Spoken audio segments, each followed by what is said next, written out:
Bismillahirrahmanirrahim. Assalamualaikum warahmatullahi wabarakatuh. Alhamdulillahirabbil alamin. Assalatu wassalamu ala asrofil anbiya'i wal mursalin wa ala alihi washabbihi ajma'in, amma ba'du. Alhamdulillahirabbil alamin, kita dapat berjumpa kembali dalam pembelajaran PPKN, yang mana hari ini kita akan membahas bab 6, yaitu memperkuat komitmen bangsa, yang dibuat oleh Bapak sendiri, yaitu Bapak Tony Rifai SPD. A. Semangat dan komitmen kebangsaan pendiri negara.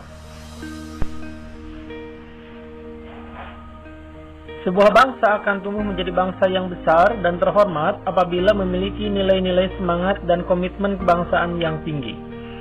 Bangsa Indonesia adalah bangsa yang besar dan memiliki potensi serta kapasitas untuk menjadi bangsa yang bersatu dan maju. Next.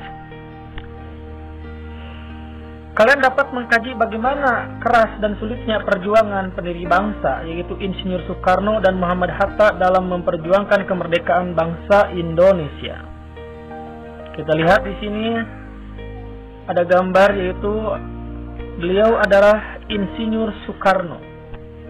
Kita lihat biografinya selama beliau hidup dan membela negara Indonesia. Presiden pertama Republik Indonesia Soekarno, yang biasa dipanggil Bung Karno, lahir di Blitar, Jawa Timur 6 Juni 1901 dan meninggal di Jakarta 21 Juni 1970. Ayahnya bernama Raden Sukemi Susrodiharjo dan ibunya Ida Ayu Nyoman Rai. Masa kecil Soekarno hanya beberapa tahun hidup bersama orang tuanya di Blitar. Semasa SD hingga tamat, beliau tinggal di Surabaya, indekos di rumah Haji Umar Said Cokro Aminoto, politisi Kawakan, pendiri Syarikat Islam. Kemudian beliau melanjutkan sekolah di HBS, Haugesburger School. Saat belajar di HBS, Soekarno telah menggembleng jiwa nasionalismenya.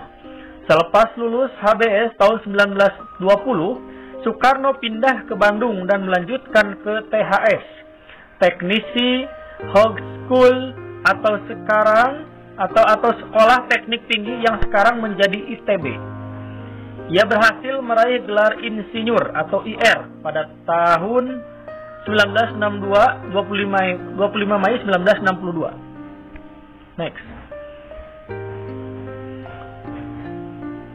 Setelah insinyur lulus dari ITB, beliau bersama teman-temannya, Insinyur Soekarno, pada tanggal 4 Juli 1942 mendirikan PNI, Partai Nasional Indonesia. Pada tanggal 4 Juli 1927, komitmen dan perjuangan Soekarno untuk kemerdekaan menyebabkan Soekarno ditangkap, dan pada tanggal 30 Desember 1929, Soekarno dijebloskan ke penjara Bancai, Bandung. Di penjara Bancai, Insinyur Soekarno mendekam selama 8 bulan atas tuduhan pemberontakan. Nah, kita lihat di situ, itu adalah gambaran yang mana insinyur pertama atau presiden pertama Indonesia, Insinyur Soekarno, mendekam di penjara. Penjaranya sangat kecil ya. Kita masih bisa melihat di daerah Bancai, Kota Bandung ya, di dekat alun-alun Kota Bandung. Seperti itu. Itu gambarannya. Beliau di penjara di situ selama kurang lebih 8 bulan. Ya, setelah Indonesia merdeka pada tanggal 17 Agustus 1945, bukan berarti perjuangan Soekarno berakhir. Pada tahun 1948, Soekarno setelah agresi militer Belanda II, Soekarno kembali diasingkan ke Parapat, Sumatera Utara. Dari Parapat, Soekarno kemudian dipindah ke Bukit Manumbing, Bangka.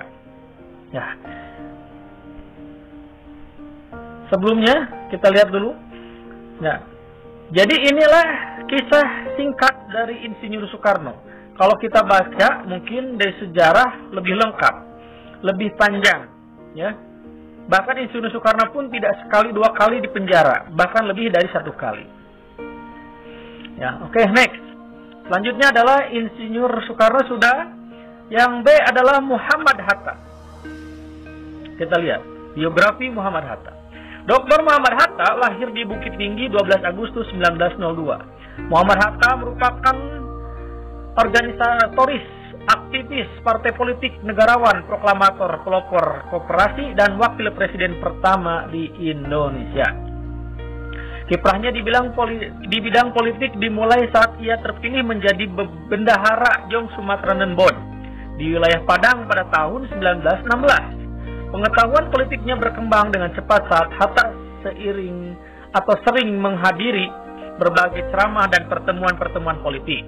Secara berkelanjutan Hatta melakukan kiprahnya terjun di dunia politik. Next. Sampai pada tahun 1921 Hatta menetap di Rotterdam, Belanda, dan bergabung dengan sebuah perkumpulan pelajar tanah air yang ada di Belanda, yaitu Indische Vereniging. Mulanya organisasi tersebut hanya merupakan organisasi perkumpulan bagi pelajar, tetapi segera berubah menjadi organisasi pergerakan kemerdekaan.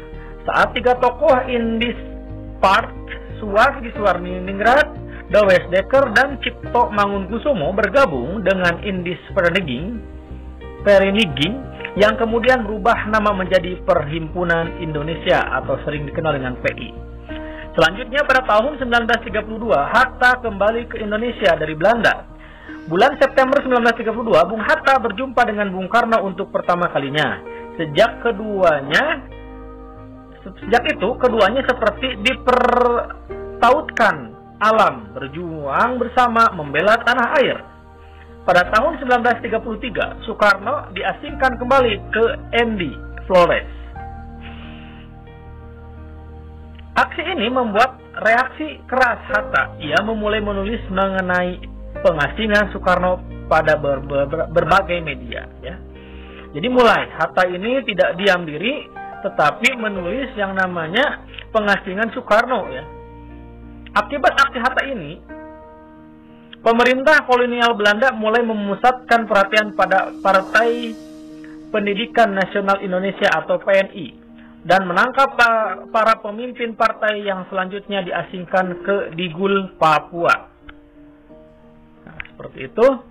Nah, selanjutnya, setelah 8 tahun diasingkan, Hatta dan Syahrir dibawa kembali ke Sukabumi pada tahun 1942. Selang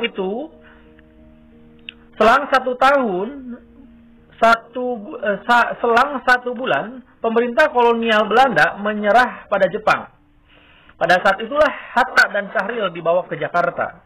Setelah agresi militer 2 tanggal 19 Desember 1942, Soekarno dan Hatta ditangkap kembali dan diasingkan ke Giri Sasana Menumbing di Muntok, Kabupaten Bangka Barat.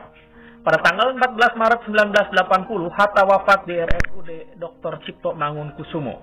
Karena perjuangannya bagi Republik Indonesia sangat besar, Hatta mendapatkan anugerah tanda kehormatan tertinggi bintang Republik Indonesia kelas 1 yang diberikan oleh Presiden Soeharto ketika itu. Nah, itulah anak-anakku sekalian, untuk bab 5 ini diawali dengan sejarah pendiri bangsa yaitu Soekarno dan Hatta ya. Di antaranya mungkin masih banyak ya pahlawan-pahlawan nasional kita yang harus kita pahami juga, yang harus kita kenal juga. Tetapi di bab ini kita awali dengan membahas atau biografi ya antara Insinyur Soekarno dan Muhammad Hatta, seperti itu. Oke, terima kasih untuk pertemuan pada video kali ini ya. Terima kasih. Hal yang positif yang kita ambil itu adalah yang namanya manusia itu harus menjadi khairun nas anfa'uhum linnas. Sebaik manusia adalah yang bermanfaat untuk orang lain. Itulah manusia yang akan selalu dirindukan oleh masyarakat, selalu dirindukan oleh alam semesta ini beserta isinya sesungguhnya, seperti itu. Terima kasih, kurang lebihnya mohon maaf. Kita lanjutkan lagi nanti di video yang selanjutnya. Aqulu qawli bihada astaghfirullahu li wa lakum wa lisairil muslimin wallahu muwaffiq ila aqwamit thoriq wa billahi taufiq wal hidayah. Wassalamualaikum warahmatullahi wabarakatuh.